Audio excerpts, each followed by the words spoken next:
আমার মামার জেঠুর কাকা পেটের রোগে ভুগত।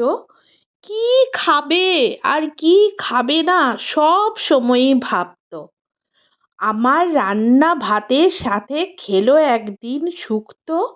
সুস্থ হয়ে সেই থেকে হলো হাসি খুশিতে যুক্ত।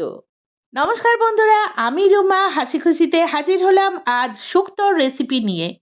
দেখুন, প্রথমে আলু, তারপর গাজর, তারপর রাঙা আলু, এরপর মূলো, তারপর কাঁচকলা, সজনে ডাঁটা, উচ্ছে, বিনস, কাঁচা লঙ্কা আর বেগুন। সমস্ত সবজিগুলোকে লম্বা লম্বা করে বেশ সুন্দরভাবে কেটে নিয়ে আমি রানিং ট্যাপ ওয়াটারে খুব ভালো করে ধুয়ে নিলাম। এরপর গ্যাস জ্বেলে নিলাম, গ্যাসে কড়া চাপিয়ে দিলাম, ওপর থেকে দিলাম অল্প একটু সানফ্লাওয়ার অয়েল। গরম হয়ে যেতেই সবজিগুলো দিয়ে প্রথমে লবণ, তারপরে অল্প লঙ্কা গুঁড়ো, দুটো শুকনো লঙ্কা, হোমমেড শুক্তো মশলা, তারপর গোলমরিচের গুঁড়ো আর গ্রেট করে রাখা আদা একসঙ্গে মিশিয়ে মিডিয়াম ফ্লেমে আমি ভাজতে আরম্ভ করলাম। হ্যাঁ বন্ধুরা, আজকে যে শুক্তোটা রান্না করব, একে তো আপনারা সবাই জানেন শুক্তো একটা ভীষণ হেলদি একটা ট্র্যাডিশনাল বেঙ্গলি ডিশ। তার ওপর সেটাকে আমি আরও সুপার হেলদিভাবে রান্না করছি। কীরকম? মাস্টার্ড অয়েলের বদলে আমি সানফ্লাওয়ার অয়েল ইউজ করছি।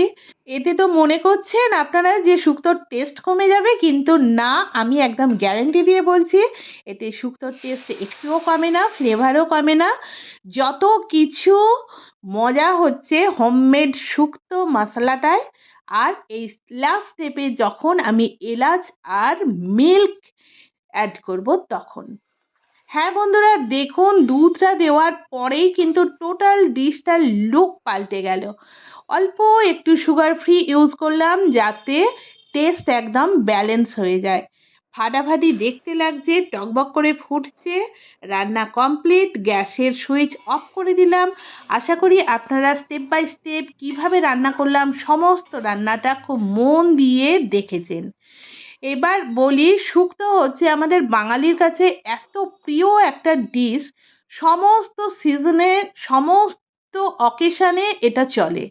আর একটা সিক্রেট কথা হচ্ছে, যদি কেউ পেটের সমস্যায় ভোগেন তখন এই শুক্তো রান্না করে তাকে খেতে দেবেন বা কাউকে খাওয়ার জন্য অ্যাডভাইস দেবেন।